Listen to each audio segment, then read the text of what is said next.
படித்ததில் ஒரு வசனம் கூட செய்தி வர மாதிரி தெரியலையே அப்படின்னு யோசிக்கிறீங்கன்னு தெரியுது. தெரியுதா? என்ன கண்டுபிடிச்சிங்க சொல்லுங்க பார்க்கலாம். சரி, 23வது வசனம் படிங்க.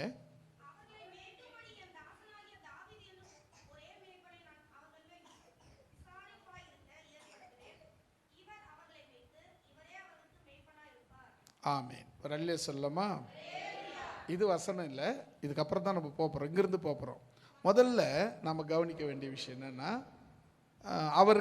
அவர்கள்னா யார்?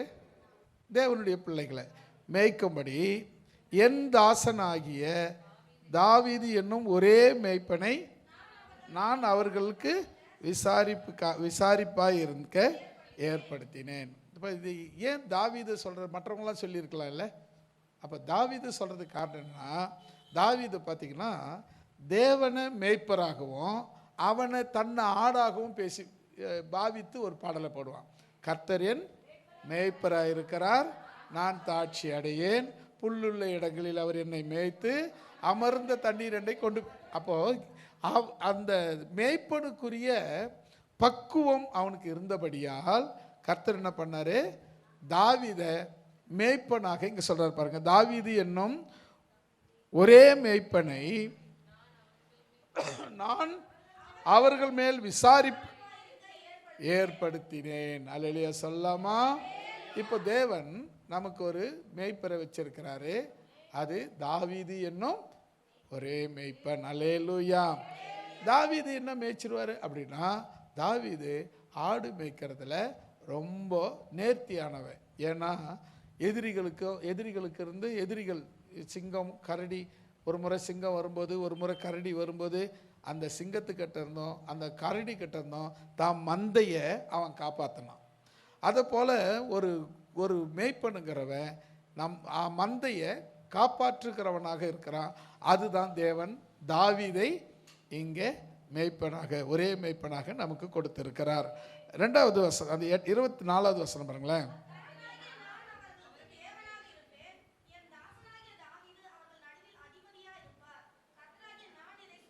ஆமேன். ஒரு அல்லே சொல்லலாமா?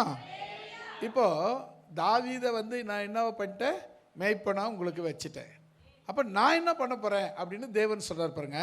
கர்த்தராகிய நான் யாருக்கு?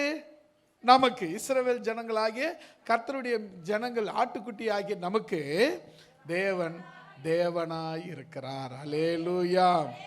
நீங்கள் கவனமாக கவனிக்கணும். எந்த சூழ்நிலை வந்தாலும் என்ன வந்தாலும் சரி, அதாவது வாழ்க்கையில் பிரச்சனையே வராதுன்னெலாம் நான் சொல்ல மாட்டேன். பிரச்சனை வரலன்னா தான் பிரச்சனை வரும். அதை நீங்கள் மேற்கொள்ளணும். அதாவது நம்ம எப்போவுமே பிரச்சனையே வரக்கூடாது. ஐயோ அங்கே பிரச்சனை வராமல் இருக்குது, ஓடி ஒளிஞ்சிக்கிறேன், ஆண்டவரே ஏன் ஆண்டவரே அனுமதிச்சேன். இல்லைங்க. ஒரு விஷயம் என்னன்னு சொன்னால், மழை பெய்யும்போது நம்ம மேலே பெய்யுதுன்னா கொடை பிடிச்சிக்கணும். வெயில் நம்ம மேலே காயுதுன்னா கொடை பிடிச்சிக்கணும். அதுக்கு நம்ம மழையே வேணாம் வெயிலே வேணாம் அப்படின்னு சொல்ல முடியுமானா? முடியாது. வெயிலே இல்லைன்னா என்ன ஆகும்? நாடு நாசமாக போயிடுங்க. மழையே இல்லைன்னா அதுவும் நாசமாக போயிடும். அப்போ ரெண்டும் நமக்கு அவசியம்தான். இப்போ ரெண்டும் எது வேணாம் எது வேணும்? ரெண்டுமே வேணும். அப்போ இது எப்படி தவிர்க்கிறது? சிம்பிள், கொடை பிடிச்சிக்கிறது. அப்போ கொடை பிடிக்கிறது மீன்ஸ் ஜெபிக்கிறது. நாம் ஆண்டவர்கிட்ட ஜெபம் பண்ணும்போது அந்த வெயிலில் இருந்தோம் அந்த மழையில் இருந்தோம் நம்மளை தப்புவிக்க அவர் வல்லவராக இருக்கிறார். ஏன் அதான் சொல்றாரு, கர்த்தராகிய நான் ஆமென் உங்களுக்கு தேவனாய் இருக்கிறார். அல்லேலூயா. அடுத்தது 25வது வசனத்துக்கு வாங்களேன். போதும். யாரோட? நம்மோட. அவங்கெல்லாம் முடிஞ்சு போச்சு, அவங்க கதையில. இப்போ நம்மோடு தான். நான் அவர்களோட, நம்மோட சமாதான உடன்படிக்கை செய்து. இப்போ என்ன பண்ணுறாரு? ஒரு உடன்படிக்கை தெரியும்ல உங்களுக்கு? அதாவது 2 நாட்டு, பார்த்தீங்கன்னா டிவியில் நியூஸில் பார்த்தீங்க, 2 நாட்டு அதிபர்கள் சந்தித்தாங்க.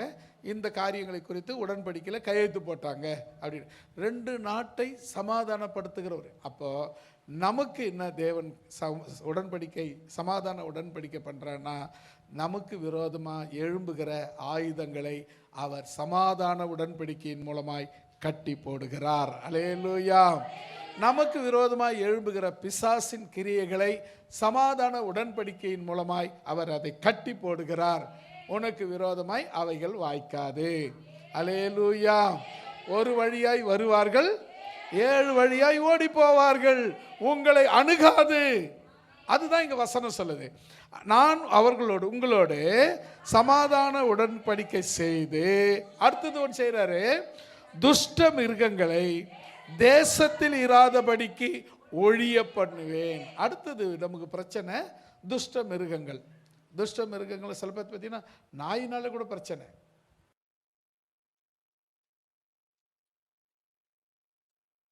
என்ன பண்ணும்? கடிக்கும். நிறைய பார்த்தீங்கன்னா இப்போ நியூஸில் நமக்கு நடுவில் ஏற்பட்ட நியூஸில் என்னாச்சு எல்லாம் கவனிக்கிறீங்க. நடுவில் ஏற்பட்ட ஒரு இது நியூஸ் பார்த்தீங்கன்னா, நாய் கடிச்சு ஒரு குழந்தைய கடிச்சிடுச்சு, அப்படியே செத்துடுச்சுன்னு சொல்லி பார்த்தோம். அப்போது நாய் கூட சில நேரத்தில் நமக்கு துஷ்ட மிருகமாக மாறும். துஷ்ட மிருகங்கிறது காட்டில் இருக்கிற சிங்கம், புலி, கரடி இதெல்லாம் துஷ்ட மிருகம். ஆனால் தேவன் என்ன செய்கிறாருன்னா, துஷ்ட மிருகங்களை நம்முடைய தேசத்தில் நான் வசிக்கிற நீங்கள் வசிக்கிற இடத்துல தேவன் இராதபடிக்கு ஒழிய பண்ணுகிறார். ஒழிச்சு கட்டிடுறாரு, ஒழிச்சு கட்டிடுறாரு. அப்போ கவனிக்க வேண்டிய விஷயம், முதல்ல நம்மோடு கூட சமாதான உடன்படிக்கை பண்றாரு. ரெண்டாவது, துஷ்ட மிருகங்கள் இராதபடிக்கு ஒழிய பண்ணுகிறார். அடுத்தது பாருங்களேன், அவர்கள் எங்க இருந்தாலும் சுகமாய் இருக்கும்படி சுகமாய் தாபரித்து, காடுகளா இருந்தாலும் அங்க சுகமா நித்திரை பண்ணுவாங்க. அல்ல எந்த பயமும் இல்லாம எந்த பிரச்சனையும் இல்லாம அவங்க நிம்மதியா படுத்து தூங்குவாங்க அப்படின்னு சொல்றாரு. நிம்மதியை தருவார். அப்புறம் அடுத்தது பார்த்தீங்கன்னா 26வது வசனம் பாருங்க. நான் அவர்களையும் என் மேட்டின் சுற்றுப்புறங்களையும் ஆசீர்வாதமாக்கி, அப்படி ஏற்ற காலத்தில் மழையை பெய்ய பண்ணுவேன். அந்த மழை ஆசீர்வாதமான மழையாய் இருக்கும். அல்லேலூயா. இப்போ கவனிங்களேன், என்ன சொல்றாரு, நான் அவர்களையும் என் மேட்டின் சுற்றுப்புறங்களையும், முதல்ல மேட்டையும் சுற்றியும் ஆசீர்வாதமாக மாற்றுவேன். அல்லேலூயா. உங்களை சுற்றி பாருங்கள் ஆசீர்வாதமாக இருக்கணும். அதாவது எந்த பக்கம் பார்த்தாலும் கஷ்டம், வறுமை, வியாதி, பலவீனம் அப்படின்னு இருக்கிறாங்கன்னு வச்சுங்களேன், அந்த இடத்த விட்டு குடி ஓடி போயிடணுமானா ஓடி போகக்கூடாது. அந்த இடத்த உங்கள் ஜபத்தினால சுத்தமாக ஆசீர்வாதமாகவும் சுகமாகவும் மாற்றிக்கணும். நீங்கள் இருக்கிற இடத்த என்ன பண்ணோம், அதுக்கு சில பேர் கேட்பாங்க, இந்த வீடு ராசியே இல்லை, நான் வேறு வீடு போயிட்டுமா, வேறு வீடு குடும்பம் போயிடலாமா, அங்கே போய் தங்கலாமா, ஒரு வருஷம் அங்கே தங்கிடலாமா அப்படின்னு கேட்பாங்க. நான் சொல்லுவேன், அங்கேயும் இப்படி இருந்துச்சுன்னா என்ன பண்ணுவேன், அடுத்த வருஷம் அங்கே போயிடுவியா? அப்படி இல்லை. நீ இருக்கிற இடம் உனக்கு சுகமாக இருக்கணும்னா அந்த இடத்த நீ ஜபத்தால் தான் சரி பண்ணணும். அல்லேலூயா. ஜபம் ஜபம் ஜபம் ஜபம் ஜபம் பண்ண பண்ண பண்ண பண்ண அந்த இடம் சுத்தமாகும், ஆசீர்வாதமாய் மாறும். அல்லேலூயா. ஒரே எந்த பக்கம் பார்த்தாலும் வறுமைங்க, ஐயோ இந்த பக்கம் பார்த்தா வறுமையில் இருக்கிறாங்க, இந்த பக்கம் பார்த்தா வியாதியில் கிடக்கிறாங்க, இந்த பக்கம் பார்த்தா பிரச்சனையில் கிடக்கிறாங்க, இந்த பக்கம் பார்த்தா இப்படி கிடக்கிறாங்க அப்படின்னு சொன்னீங்கன்னா, நீங்கள் ஜபம் பண்ணுற ஜபத்தில் அவங்க வறுமை மாறணும், அவங்க சுகம் அடையணும், அவங்க தரித்திரம் மாறணும், அதுக்கு நடுவில் நீ சுகமாக வாழணும். அல்லேலூயா. பாருங்க, உங்கள் சுற்றி இருக்கிறவங்கெல்லாம் வறுமை மாறணும், வியாதி மாறணும், பிரச்சனை மாறணும், கஷ்டம் மாறணும், அதுக்கு நடுவில் நீ சுகமாக இருக்கணும். ஆமென். ஐயோ என்ன அங்கே பிரச்சனையை பார்த்து ஓடுறவங்களா நீங்கள் இருக்கக்கூடாது. இது வசனத்தை மறுபடியும் 26, நான் அவர்களையும் என் சுற்றுப்புறங்களையும், கவனிக்க வேண்டிச்சு அவர்களைன்னா நம்மளை தான், நான் உங்களையும் அவருடைய மேற்றுக்கு சுற்றுப்புறங்களையும் முதல்ல உங்களை சுற்றி ஆசீர்வாதமாக ஆக்குவேன். அல்லேலூயா. உங்களை சுற்றி என்ன நடக்கும்? ஆசீர்வாதமாக்குவேன். தூங்குறவங்க மட்டும் ஒரு அல்லேலூயா சொல்லலாமா? ரொம்ப உஷாராக்கிறீங்க, ஆனால் தூங்கினவங்க சொல்லவே இல்லை. சரி, பரவாயில்ல, இருக்கட்டும். அப்போ பாருங்க, நம்மளை சுற்றி என்ன செய்கிற தேவன்? ஆசீர்வாதமாக்குகிறார். நம்ம சுற்றி ஆசீர்வாதம், நம்ம சுற்றி சுகம், நம்ம சுற்றி தரித்திரத்தை மாற்றுகிறார், நம்மை சுற்றி வறுமையை அகற்றுகிறார். நம்ம சுற்றி இருக்கிறவங்களும் நம்மை கொண்டு அவர்களும் ஆசீர்வாதமாக இருக்கிறார்கள். அல்லேலூயா.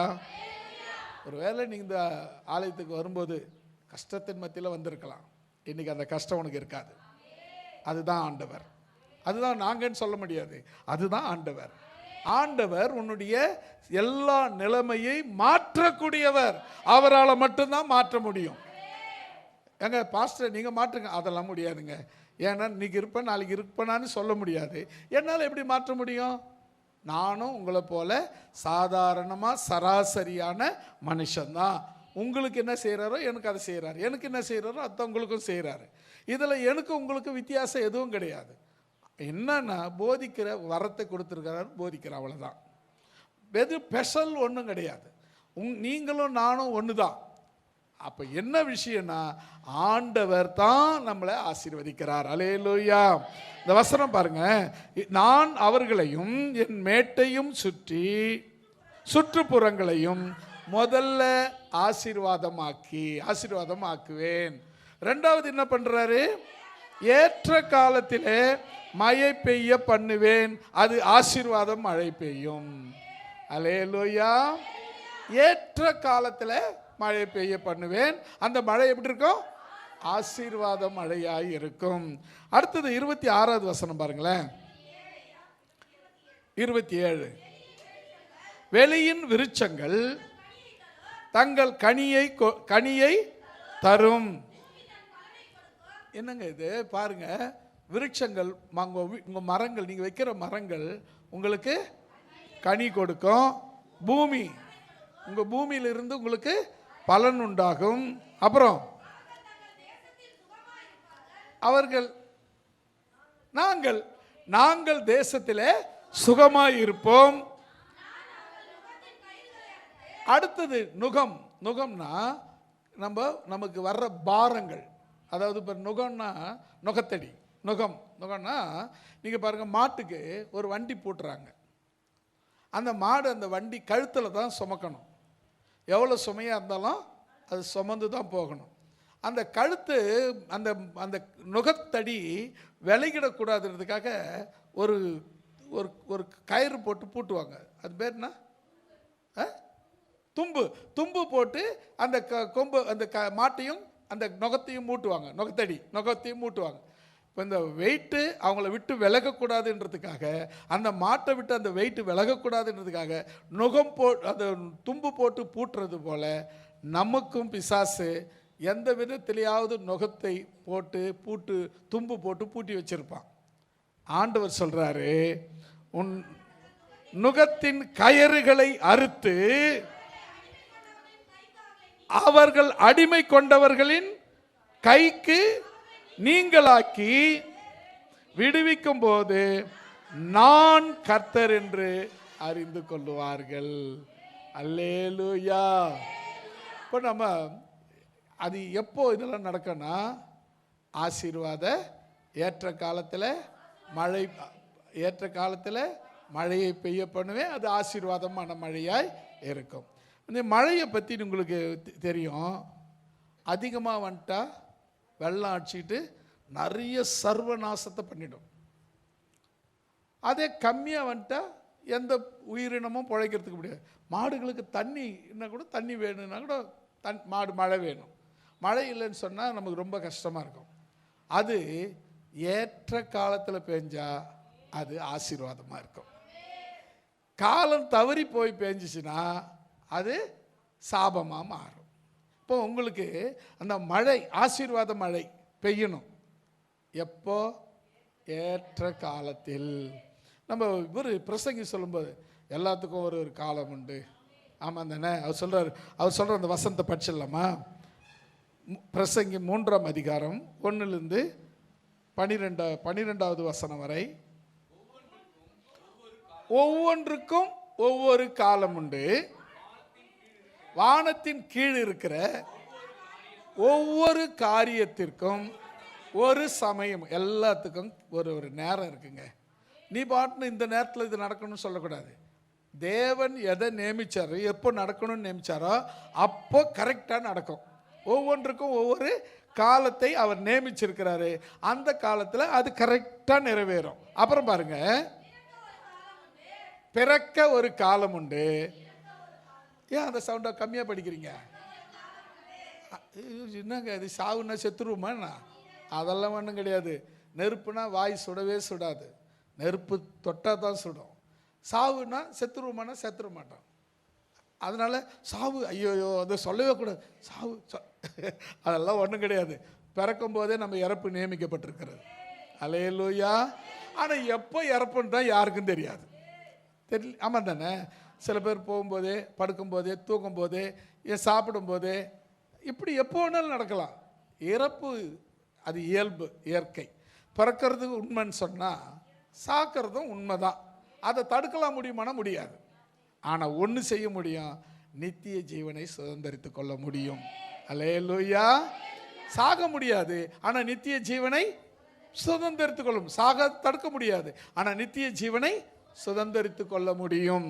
அப்போ பாருங்க என்ன சொல்றாரு? பிறக்க ஒரு காலம் உண்டு, இறக்க ஒரு காலம் உண்டு, நடுறதுக்கு ஒரு காலம் உண்டு, நட்டதை பிடிக்க போகிறதுக்கு ஒரு காலம் உண்டு, கொல்றதுக்கு ஒரு காலம் உண்டு, குணமாக்குறதுக்கு ஒரு காலம் உண்டு, இடிக்க ஒரு காலம் உண்டு, கட்டுறதுக்கு ஒரு காலம் உண்டு, அழறதுக்கு ஒரு காலம் உண்டு, சிரிக்கிறதுக்கு ஒரு காலம் உண்டு, அழுவுறதுக்கு ஒரு காலம் உண்டு, நடனம் பண்ண ஒரு காலம் உண்டு, கற்களை எரிந்து விட ஒரு காலம் உண்டு, கற்களை கொண்டு வந்து சேர்க்கறதுக்கு ஒரு காலம் உண்டு, தழுவ கட்டிப்பிடிக்க ஒரு காலம் உண்டு, கட்டிப்பிடிக்காம இருக்கிறதுக்கு ஒரு காலம் உண்டு, தேடுறதுக்கு ஒரு காலம் உண்டு, இழக்கிறதுக்கு ஒரு காலம் உண்டு, காப்பாத்துறதுக்கு ஒரு காலம் உண்டு.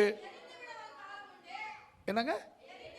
எரிந்து விட ஒரு காலம் உண்டு, கிழிக்க ஒரு காலம் உண்டு, தைக்கிறதுக்கு ஒரு காலம் உண்டு, மௌனமாய் இருக்க ஒரு காலம் உண்டு, பேசுறதுக்கு ஒரு காலம் உண்டு, சேமிக்க ஒரு காலம் உண்டு, பகைக்க ஒரு காலம் உண்டு, யுத்தம் பண்ண ஒரு காலம் உண்டு, சமாதானம் பண்ண ஒரு காலம் உண்டு.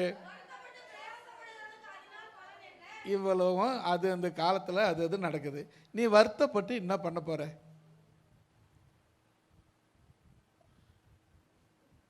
நமக்கு தான். நான் என்ன சொல்ல வரேன்னா, அது காலத்தில் அவர் நியமித்த மாதிரி நடக்கும். நீங்கள் அதுக்கு வெயிட் பண்ணுமே தவிர முட்டி மோதி மண்டையை உடைச்சக்கூடாது. ஆண்டவரே எனக்கு இது தேவை சொல்லிட்டீங்களா? பார்த்தா ஒன்றுமே காணுமே, மறுபடியும் சொல்லுங்க. சொல்லிட்டீங்களா? வெயிட் பண்ணுங்க. ஒன்றும் இல்லையா? திரும்ப சொல்லுங்க. வெயிட் பண்ணுங்க. இந்த வெயிட் பண்ணுங்கிறது ரொம்ப முக்கியம். சொல்கிறது மட்டும்தான் நம்ம செய்கிறோம், வெயிட் பண்ணுறதே கிடையாது. இப்போ சென்னையில் உங்கள் சொந்தக்காரர் ஒருத்தர் இருக்காங்க, சென்னையில் இருக்கிறாங்க. அவங்க அவசரமாக நீங்கள் வாங்க அப்படின்னு கூப்பிட்றீங்க. சீக்கிரமாக, அவசரமாக, அர்ஜென்ட்டாக சீக்கிரமாக வாங்க அப்படின்னு சொல்கிறீங்க. குறைஞ்சது 3 மணி நேரத்துக்கு முன்னே அவங்களால வர முடியாது. பார்த்துக்கிட்டு சொன்னேன் எவ்வளோ நேரம் ஆச்சு, இன்னும் என்ன பண்ணிட்டு இருக்காங்க அப்படின்னு சொல்றதுல எந்த பிரயோஜனமும் கிடையாது. சரி, இந்த 3 மணி நேரத்துக்குள்ள வந்துருவாங்களான்னா டிராஃபிக் இல்லாத இருக்கணும். சரி, இந்த 3 மணி நேரத்தில் டிராஃபிக் இல்லாத இருந்தாங்க பஸ் கிடைக்கணும். ஆடா பாவிங்களா, என்னடா இது அப்படின்னா, அந்த காலம் அது சரியா அமையும் போது எல்லாம் சரியா நடக்கும். அல்லேலூயா. அப்போ நம்ம செய்ய வேண்டியது என்ன? காத்திருக்க வேண்டும். ஜெபம் பண்ணுறது எவ்வளோ முக்கியமோ அந்த அளவுக்கு நீங்கள் காத்திருக்கிறதும் முக்கியம். அவசரப்பட்டு உடனே ஜெபம் பண்ணு, ஆண்டவர் கேட்கல, அவர்லாம் ஒரு ஆண்டவரா, அதை போய் பண்ணினேன், இப்படி பண்ணினேன், இப்படி ஜெபம் பண்ணினேன், அப்படி ஜெபம் பண்ணேன்னு உடனே போர்க்கொடி தூக்க வேண்டாம். ஜெபம் பண்ணு, காத்திரு, கட்டாயம் நடக்கும். அல்லேலூயா. தேவன் செய்ய நினைத்தது தடைப்படவே படாது. அவர் கரெக்டாக ஏற்ற நேரத்தில் அந்தந்த காரியத்தை அந்தந்த காலத்தில் நேர்த்தியாக செய்யக்கூடியவர். அல்லேலூயா. நம்ம ஆராதிக்கிற ஆண்டவர் சாதாரணமானவர் அல்ல, அவர் அசாதாரணமான தேவன். அல்லேலூயா. எல்லாத்துக்கும் ஒரு காலம் வச்சிருக்கிறாருங்க, ஒரு வரையறை வச்சிருக்கிறார், ஒரு திட்டம் வச்சிருக்கிறாரு. அந்தந்த காலம், அந்தந்த நேரம், அந்தந்த திட்டம். இப்போ உதாரணத்துக்கு நம்ம குழந்தையா இருந்தோம். நாம் இப்போ இந்த அளவுக்கு வளர்கிறதுக்கு எத்தனை வருஷம் ஆச்சு? இப்போ நான் இந்த வர்றதுக்கு 62 வருஷம் ஆச்சு.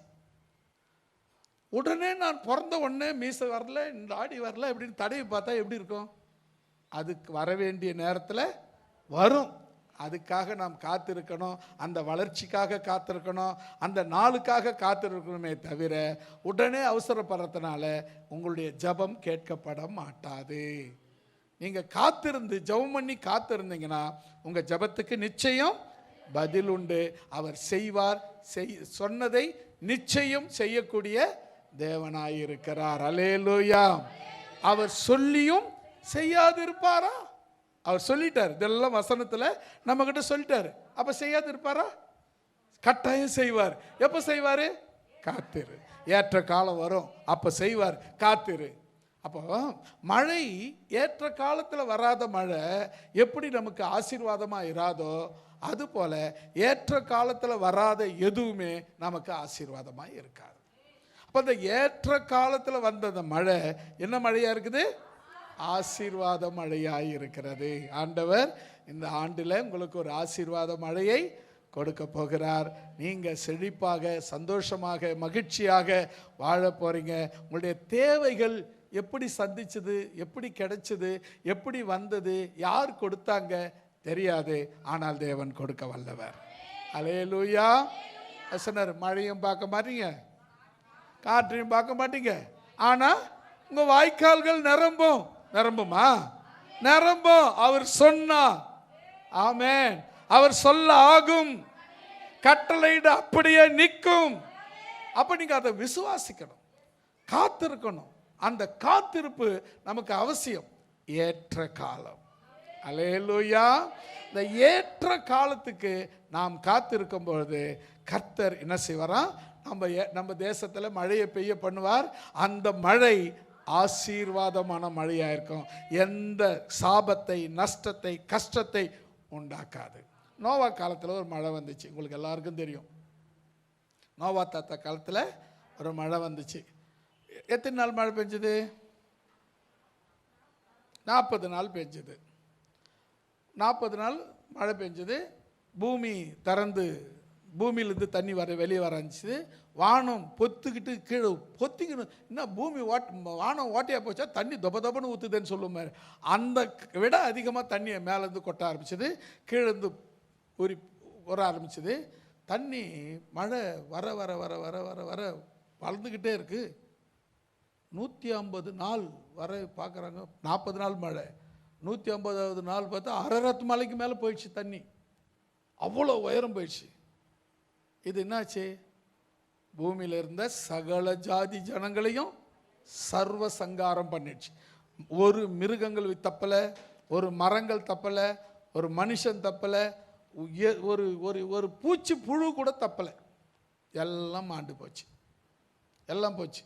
ஆனால் மறுபடியும் எப்படிரா வந்துச்சுன்னா, ஏற்கனவே கப்பலில் அவங்கெல்லாம் சேகரிக்கப்பட்டாங்க பாருங்க, அவங்கெல்லாம் திரும்பி வந்து தான் இப்போ நாமெல்லாம் வந்திருக்கிறோம். அல்லேலூயா. அப்போ கவனிங்க, தேவன் எது செய்தாலும் ஏற்ற காலத்தில் செய்வார். அந்த ஏற்ற காலத்தில் வராத மழை என்ன பண்ணுன்னு சொன்னால் பெரிய சர்வ சங்காரத்தை உண்டு பண்ணும். ஏற்ற காலத்தில் வர்ற மழை அது ஆசீர்வாத மழையாக இருக்கும். அல்லேலூயா. உங்களுக்கு எப்படிப்பட்ட மழை தேவை? ஆசீர்வாதமான மழை தேவை. ஒரு வசனம் வாசிக்கலாம். உபாகமம் 11ஆம் அதிகாரம் 14வது வசனத்திலிருந்து 15 14 15 வசனங்களை வாசிக்கலாம். உபாகமம் 11.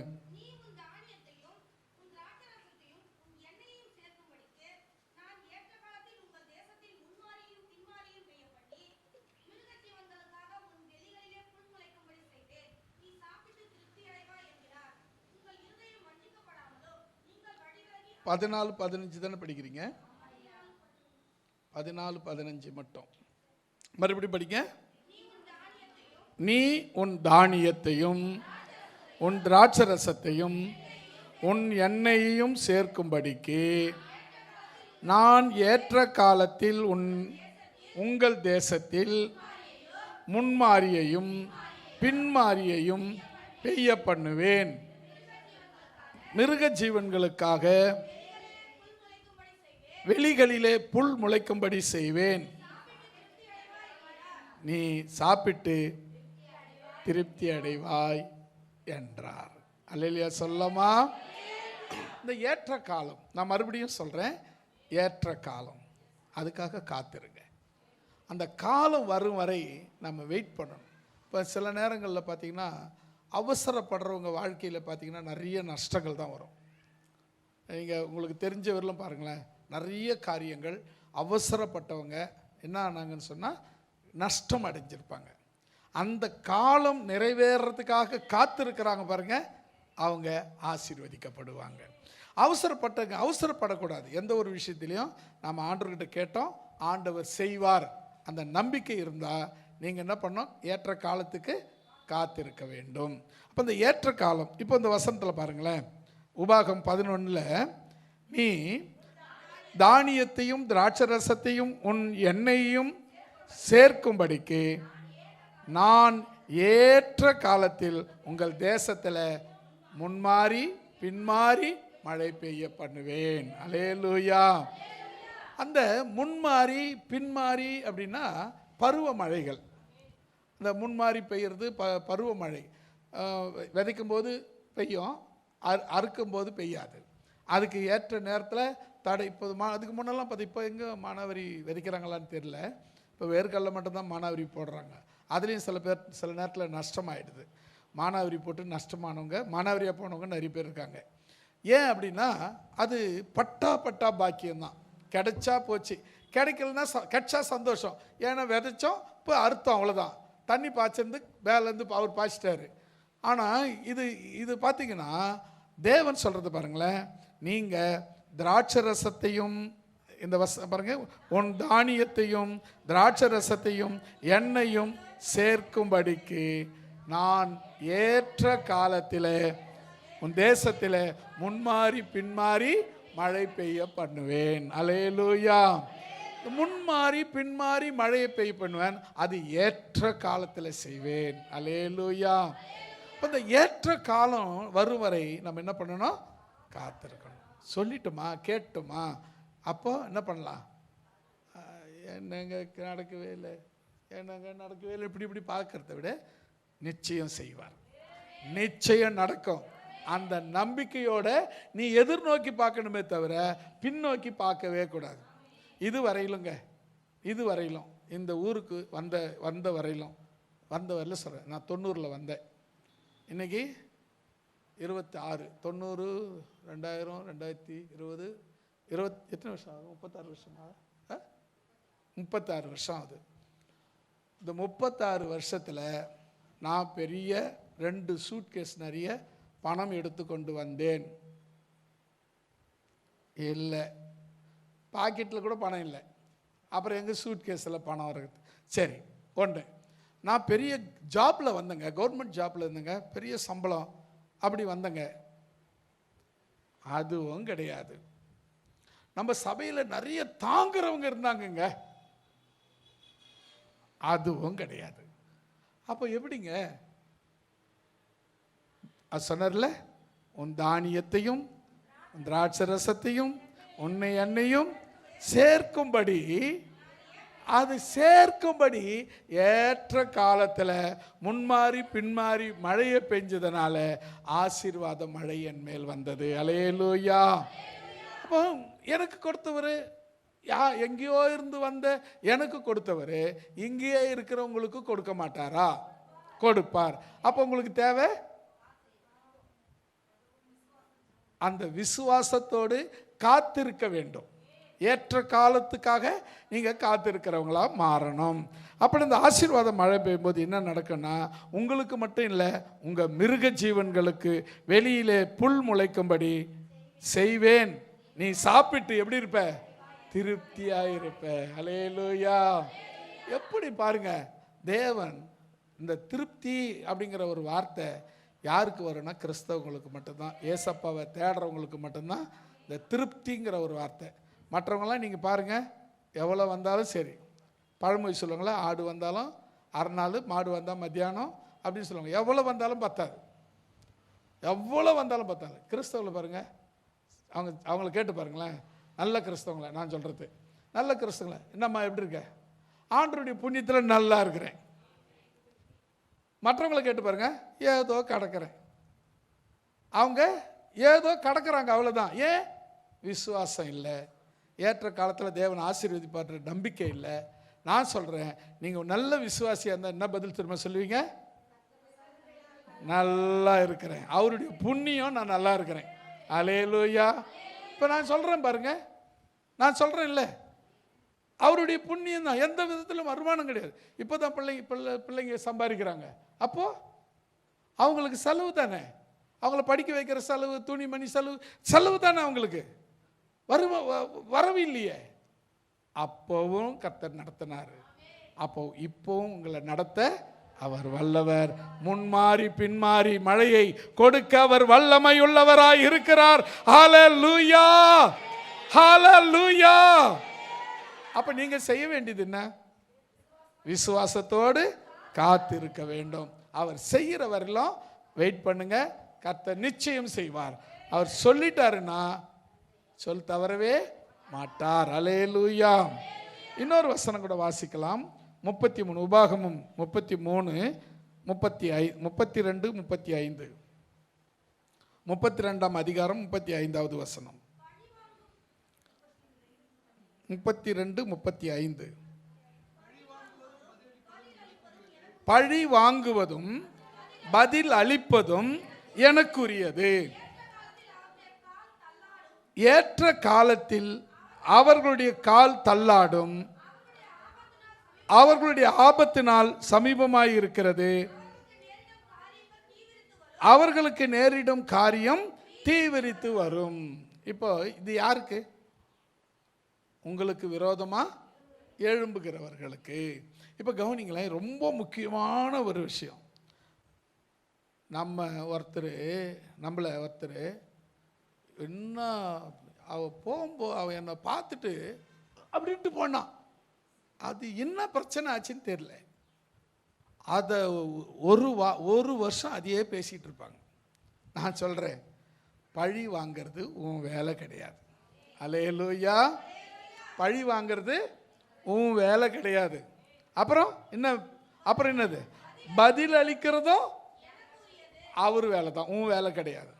பழி வாங்கிடுறேன் பாரு அப்படின்னு கத்திக்கு கத்தி, இது அடிக்கு அடி, பல்லுக்கு பல்லு, கண்ணுக்கு கண்ணு அப்படின்னு பண்ணினா ஆண்டவர் நீங்கள் போய் முட்டி மோதி முடிச்சுக்க போங்க பிரச்சனையை, நான் சும்மா இருக்கிறேன்னா அவர் சும்மா இருந்துருவார். நீங்கள் என்ன பண்ணணும்னா, உங்களுக்கு விரோதமாக எழும்புறவங்களை பற்றி, அப்பா நான் ஒன்றும் தப்பு பண்ணல, இவர் தான் எனக்கு பிரச்சனையே கொடுக்குறாரு, இவங்க தான் எனக்கு பிரச்சனை கொடுக்குறாங்க, ஜெபம் பண்ணிட்டு விட்டுடுங்க. வெயிட் பண்ணுங்க. என்ன நடக்கும் தெரியுமா? ஒரு பெரிய அதிசயம் நடக்கும். அல்லேலூயா. என் லைஃப்பில் அப்படி நடந்துச்சுங்க. எனக்கு விரோதமாக ஒருத்தர் சூனியம் வச்சிட்டாரு. நான் என்ன பண்ணேன், ஒருத்தர் உடம்பு சரியில்லைன்னு வந்து, அதாவது ஏவல் பிடிச்சி ஆடிக்கிட்டு இருக்காங்க. என்னை கூப்பிட்டாங்க, ஜெபம்னு சொன்னாங்க. எனக்கு ஒன்றே ஒன்று தான் தெரியும், ஜெபம் மட்டும் தான் தெரியும். ஜெபம் பண்ணுவாங்க, ஜெபம் பண்ண இயேசு நாமத்தில் போன்னு சொன்னால் அது பட்டன் போயிடுச்சு. அதுக்கு நான் என்ன பண்ணுவேன்? ஜெபம் பண்ணது நான், சுகம் கொடுத்தது ஆண்டவர். அவருக்கு தானே சூனியம் வச்சிருக்கணும். இவன் என்ன பண்ண, எனக்கு ஏவலை வச்சு விட்டான். நான் நல்லா நைட்டு 12 மணி நல்லா தூங்கினுக்கிறேன். ஒரு ஏவல் வருது, என்னை யாரோ தட்டுறாங்க. எழுந்த உடனே அப்போ சின்ன உடம்புலாம் மெலிசாக இருப்பேன், நல்லா ஒல்லியாக இருப்பேன். சீக்கிரமாக முட்டி போடுறதுக்கெலாம் கீழே தரையில் தான் படுப்பேன். எழுந்து டக்குன்னு முட்டி போட்டுக்குவேன். எப்போ எழுந்தாலும் முட்டி போட்டு ஜெபம் பண்ணுறது பழக்கம். இப்போவும் எழுந்தேன்னா கண்ணை மூடி ஸ்தோத்திரம் பண்ணிட்டு தான் எழுந்திருப்பேன். கண்ணு மூடி கொஞ்சம் நேரமாவது ஒரு சில வினாடிகளாவது ஜெபம் பண்ணி சின்ன ஜெபமாவது பண்ணிட்டு தான் எழுந்திருப்பேன். அது அப்போலேருந்து பழக்கம். எந்திரிச்ச உடனே டபுக்குன்னு கண்ணை தந்தை யாரையும் பார்க்க மாட்டேன். கண்ணை மூடி ஸ்தோத்திரம் பண்ணிவிட்டு ஒரு சில வினாடிகளாவது ஸ்தோத்திரம் பண்ணிவிட்டு அப்புறம் தான் பக்கத்தில் இருக்கிறவங்களே கூட பார்ப்பேன். அப்படி அது ஒரு பழக்கம். அது அப்போலேருந்தே வந்துடுச்சு.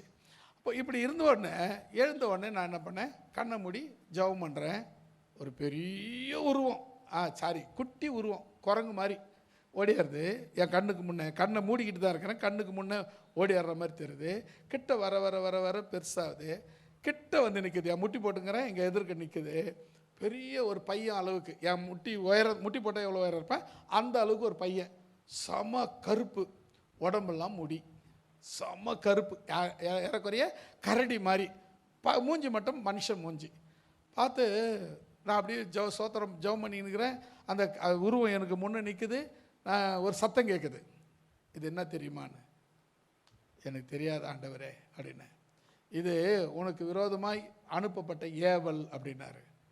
நீங்கள் அனுமதிச்சா நாங்கள் என்ன ஆண்டவரே பண்ண முடியும் அப்படின்னு. அனுமதிக்கலை, அதிகாரம் கொடுத்துருக்கிறேன் அப்படின்னாரு. அவ்வளோதான். அனுமதிக்கலை, அதிகாரம் கொடுத்துருக்கிறேன்னாரு. அவ்வளோதான். இயேசுவின் நாமத்தில் போ பிசாசுன்னு ஒரு தலைக்காண்டில் ஒரு அடி அடித்தேன். அந்த அப்படியே கண்ணை திறக்கல. இதுவரையிலும் ஒன்றும் கண்ணை திறக்கல.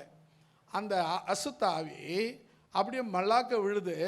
ஒரு பெரிய கடல் மாதிரி தெரியுது. அந்த கடல் எவ்வளோ நீட்டு தெரியுதோ அந்த உருவம், அந்த ஏவல் அவ்வளோ பெரிய உருவத்தை தெரியுது. அல்லேலூயா. அதுக்கப்புறம் பாருங்கன்னா அதை அனுப்புனார்ல, அவருக்கு கை கால் விழுந்து போச்சு. எனக்கு கை கால் விழணும்னு அவர் அனுப்புனார். நடந்தது என்ன, அவருக்கு கை கால் விழுந்துச்சு. ஏன்? பழி வாங்கிறது அவருக்குரியது, பதில் செய்யறது அவருக்குரியது. அவர்கிட்ட விடாமல் நீங்களே செய்தீங்கன்னா என்ன நடக்கும் தெரியுமா? நீங்களாக முட்டி மோதி மண்டை உடச்சி போலீஸ் ஸ்டேஷனில் தான் இருக்கணும். ஆனால் அவர் பதில் செய்தார்னா உன் மேலே ரிப்போர்ட் கூட கொடுக்க முடியாது. அல்லேலூயா. எவனோ ஒரு பெரிய ஆள் என்ன அடிச்சிட்டாங்க. அவர் சொல்லி இந்த பதில், அந்த மந்திரவாதி சொன்ன பதில் என்ன தெரியுமா? யாரோ ஒரு என்னை விட பெரிய ஆள் அடிச்சிட்டான். அந்த பெரிய ஆள் வேற யாரும் இல்லை, ஆண்டவராகி இயேசு கிறிஸ்து தான். அல்லேலூயா.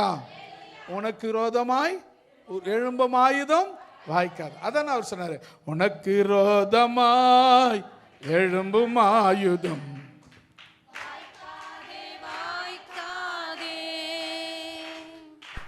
உனக்கு விரோதமாய் எழும்பும் ஆயுதம் வாய்க்காதே வாய்க்காதே. ஒரு வழியாய் வருவான் எதிரி, 7 வழியாய் ஓடுவான். ஒரு வழியாய் வருவான் எதிரி, 7 வழியாய் ஓடுவான்.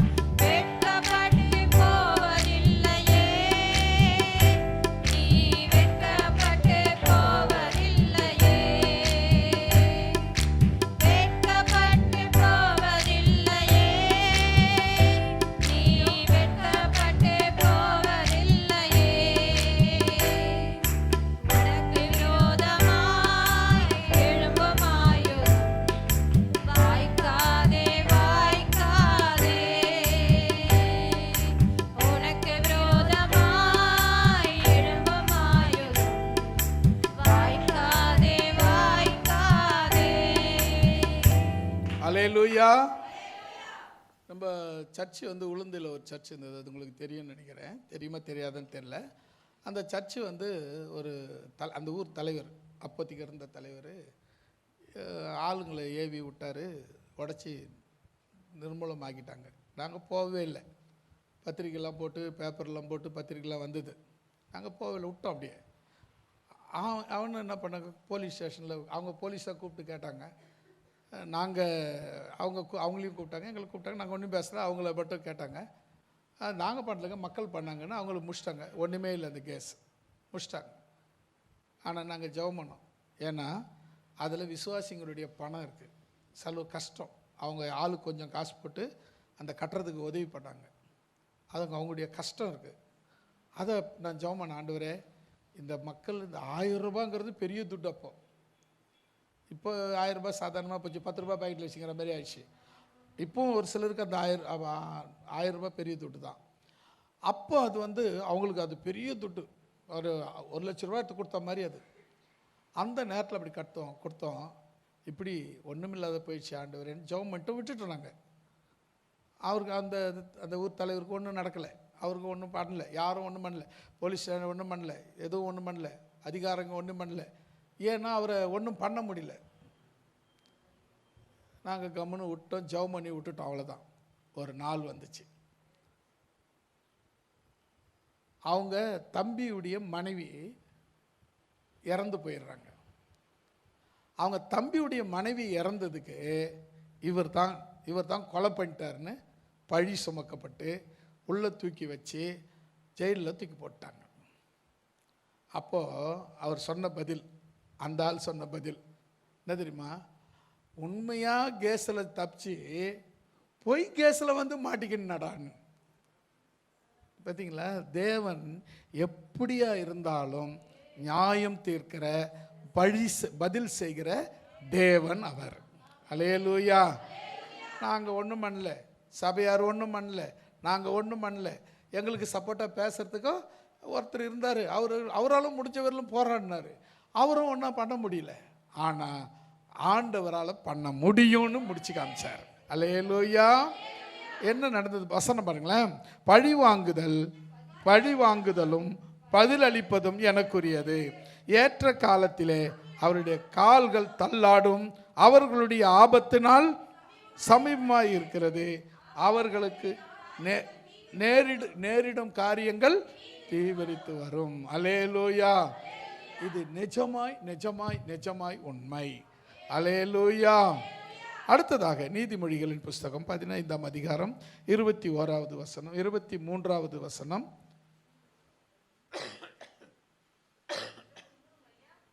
பதினஞ்சு 23.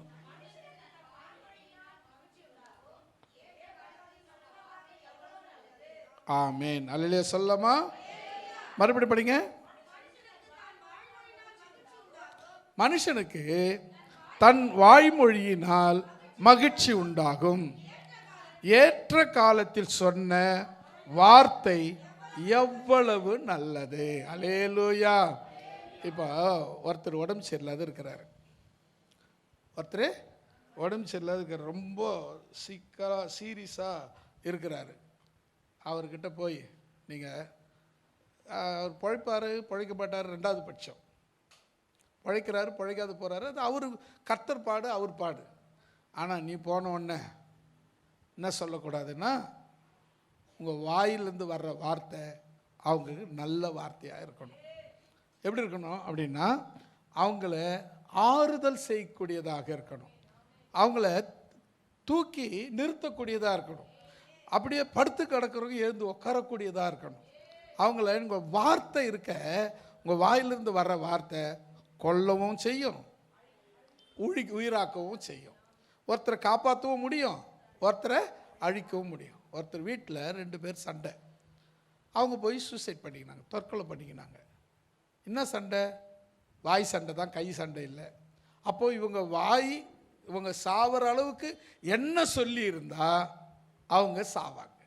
அப்போ அந்த வார்த்தை கொல்லக்கூடியதாக இருக்கிறது, அதே வார்த்தை காப்பாற்றக்கூடியதாகவும் இருக்கிறது. அப்போ இந்த வாயிலிருந்து வர்ற வார்த்தை எப்படிப்பட்டதாக இருக்கணும்னா, மற்றவங்களை வாழ வச்ச வார்த்தையாக தான் இருக்கணுமே தவிர சாக அடிக்கிற வார்த்தையாக உங்கள் வாயிலிருந்து வரவே கூடாது. கவனிங்க, மனுஷனுக்கு தன் வாய்மொழியினால் மகிழ்ச்சி உண்டாகும்.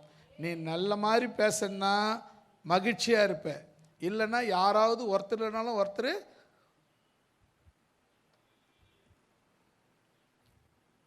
ஆமாம் நீங்கள் நினைக்கிறது தான், குத்துற குத்தில் பல்லு பூரா உள்ளே போயிடும். ஏன் அப்படின்னா, நாம் நம்ம வாயிலிருந்து வர்ற வார்த்தை நல்ல வார்த்தையாக இருக்க வேண்டும். வசனம் சொல்லி பாருங்களேன். ஏற்ற காலத்திலே சொன்ன வார்த்தை எவ்வளவு நல்லது. ஏற்ற காலம், அந்த காலத்துக்கு ஏற்ற மாதிரி பேச பழகிக்கணும். நீங்கள் எந்த நேரத்தில் என்ன பேசணும்னு தெரியாது பேசுறது. ஒரு சாவு வீட்டில் ஒரு சாவு வீட்டில் நடந்து அவன் துக்கத்தில் துக்கிக்கத்தில் அழுதுகிட்டு இருக்கான். இவங்க ஒருத்தர் 2 பேர் நின்று பேசி சிரிச்சுன்னு இருக்கிறான்னு வச்சுங்களேன், எப்படி இருக்கும்? இவங்க சாவு வீட்டிலங்க உங்களுக்கு அது துக்கம், அவங்களுக்கு அது துக்கம் கிடையாது தான். ஆனால் அங்கேருந்து அவன் சந்தோஷப்படலாமான்னா சந்தோஷப்படக்கூடாது. அப்படி இடைய போய் கூட நீ என்னென்ன பண்ணி தொலை, உனக்கு யாரும் கேட்க போகிறது கிடையாது. துக்க வீட்டில் எல்லாரும் அழுதுகிட்டு இருக்காங்க, நீ மட்டும் அப்படின்னா நீ யாராக இருக்கிறன்னு அவங்க பார்ப்பாங்க, திரும்பி பார்த்து லூஸு இது அதான் இங்கே வந்து அழுதுகிட்டு இருக்கு, இங்கே சிரிச்சிட்டு இருக்கு. அதே நேரத்தில் சந்தோஷப்ப கல்யாண வீட்டில் போயிட்டு ஒருத்தன் போய் நின்று ஒரு அம்மா போய் ஐயோ ஐயோன்னு அழுதுன்னு வச்சுக்கங்களேன், அது 2மே தப்பு தான். துக்க வீட்டில் சிரிக்கிறதும் தப்பு, சந்தோஷ வீட்டில் அழுகிறதும் தப்பு. அப்போ இந்த விஷயங்களை நாம் எங்கே எதை செய்யணுமோ அதை அங்கே செய்யணும். ஏற்ற வார்த்தை நம்ம சொல்ல பழகி கொள்ள வேண்டும். அல்லேலூயா. ஏற்ற நேரத்தில் சொன்ன வார்த்தை எவ்வளவு நல்ல வார்த்தையாக இருக்கிறது. அடுத்ததாக ஏசாயாவின் புஸ்தகம் முடிச்சிடலாம். இப்போது ஏசாயா டைம் ஆயிடுச்சு. 60ஆம் அதிகாரம் 22வது வசனம், வசனங்களை மட்டும் சொல்லிடுறேன். ஏசாயா 60:22.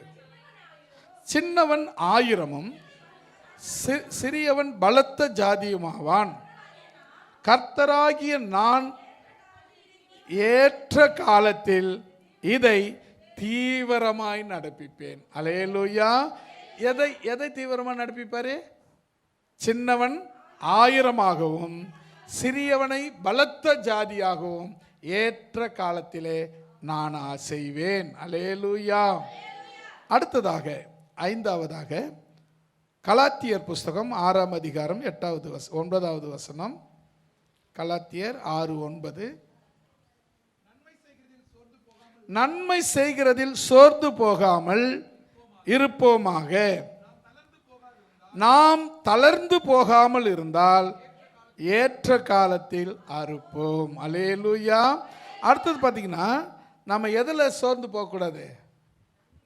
நன்மை செய்கிறதுல சோர்ந்து போகக்கூடாது. அடுத்தது என்ன செய்யணும் பாருங்க, சோர்ந்து போகாது இருப்போமாக, நாம் தளர்ந்து போவோமானால், தளர்ந்து போகாது இருந்தால் ஏற்ற காலத்தில் அறுப்போம். எதை அறுப்பீங்க? நன்மையை அறுப்போம். அல்லேலூயா. அடுத்ததாக இன்னொரு வசனம், 1 பேதுரு 5ஆம் அதிகாரம் 5வது வசனம், 6வது வசனம், 7வது வசனம்.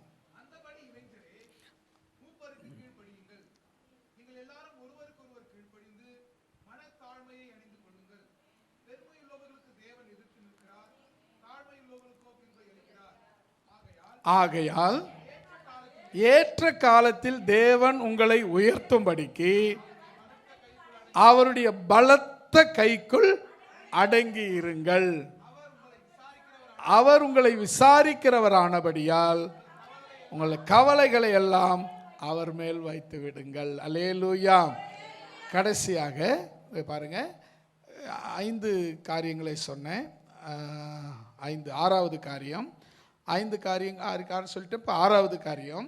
இப்போ இன்னைக்கு பார்த்தீங்கன்னா 5வது வசனத்தில் நீங்கள் கவனிச்சு பாருங்களேன். இளைஞர்களே மூப்பர்களுக்கு கீழ்ப்படியுங்கள், நீங்கள் எல்லாரும் ஒருவருக்கொருவர் கீழ்ப்படிந்து மனத்தாழ்மையை அணிந்து கொள்ளுங்கள். இப்போ நம்ம இங்கே இருக்கிறோன்னு வச்சுக்கங்களேன், நம்ம இதில் யாருக்காவது நம்ம குறைஞ்சவங்களா? ஒருத்தருக்கு ஒருத்தர் நம்ம எதுலையாவது யாருக்காவது குறைஞ்சவங்களா? என்னை கேட்டால் நான் இல்லைன்னு தான் சொல்லுவேன். ஏன்னா நம்ம எல்லோரும் தேவனுடைய பிள்ளைங்க. அல்லேலூயா. யாருக்கும் எந்த விதத்தில் நம்ம குறைஞ்சவங்க கிடையாது. ஆனால் நாம் ஒருத்தருக்கு அந்த அன்பு தாழ்மை நம்ம தரித்து கொள்ளும்போது என்ன நடக்குதுன்னா, தேவன் அதை பிரதிபலனாக கொடுக்கிறார். பாருங்க, அந்த வசனம் சொல்லுது பாருங்க, ஒருவருக்கொருவர் கீழ்ப்படிந்து மனத்தாழ்மையை அணிந்து கொள்ளுங்கள், பெருமை உள்ளவர்களுக்கு தேவன் எதிர்த்து நிற்கிறார், தாழ்மை உள்ளவர்களுக்கோ கிருபை அளிக்கிறார். ஆகையால் ஏற்ற காலத்தில் தேவன் உங்களை உயர்த்தும்படிக்கு அவருடைய பலத்த கைக்குள் அடங்கி இருங்க. நான் தான் பெரியவன் அப்படின்னு சொல்றதுனால எந்த விதமான நன்மையும் இல்லை. யார் நான் சொல்கிறேன், இங்கே இருக்கிற எல்லாரும் ஒருத்தருக்கு ஒருத்தர் யாரும் சலிச்சவங்க கிடையாது. எல்லாம் சரி நிகர் சமம் உள்ளவங்க தான்.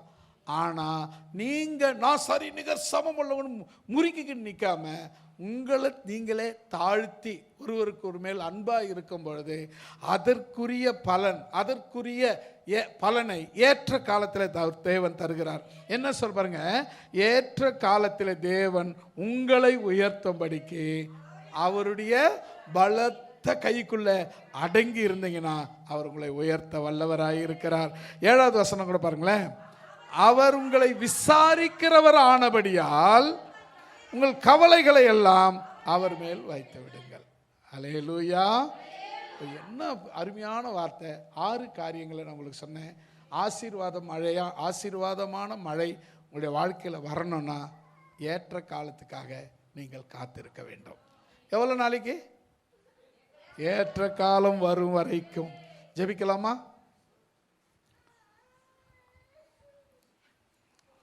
அவருடைய வல்லமை, அவருடைய கிருபை, அவருடைய இரக்கம், அவருடைய ஆசீர்வாதம், அவருடைய சமாதானம், அவருடைய உடன்படிக்கை, அவருடைய நீதி, அவருடைய நியாயம், அவருடைய கிருபை, அவருடைய இரக்கம் ஏற்ற காலத்திலே தேவன் உங்கள் வாழ்க்கையிலே ஆசீர்வாத மழையாய் உங்களுக்கு உண்டாகும்படி அந்த ஏற்ற காலம் வரும் வரை இப்பொழுதே ஒப்பு கொடுங்கள். ஆண்டவரே, நீர் எனக்கு வைத்திருப்பதை, நீர் எனக்காக முடிவு செய்திருப்பதை, நீர் எனக்காக நியமித்திருப்பதை, நீர் எனக்காக கட்டளையிட்டதை, நீர் எனக்காக ஒழுங்குபடுத்தியதை, நீர் எனக்காக செய்ய நினைத்ததை அதை பெற்று கொள்ளுகிற வரையும் ஏற்ற காலம் வரும் வரையிலும் நான் காத்திருப்பேன்.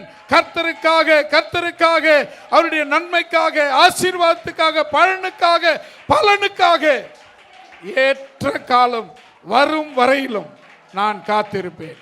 ஏற்ற காலம் வரை சுகத்துக்காக காத்திருப்பேன், நன்மைக்காக காத்திருப்பேன், ஆசீர்வாதத்துக்காக காத்திருப்பேன். தேவன் செய்ய நினைத்தது தடைபடாது, அதனால் காத்திருப்பேன். அவர் செய்யும் வரை காத்திருப்பேன், செய்து முடிக்கும் வரை நான் காத்திருப்பேன். கர்த்தருக்காக நான் காத்திருப்பேன். கர்த்தர் சொன்னதை செய்வார். கர்த்தர் சொல்லியும் செய்யாதிருக்கிறவர் அல்ல, அவர் சொன்னதை சொன்னபடி செய்கிறவராய் இருக்கிறார்.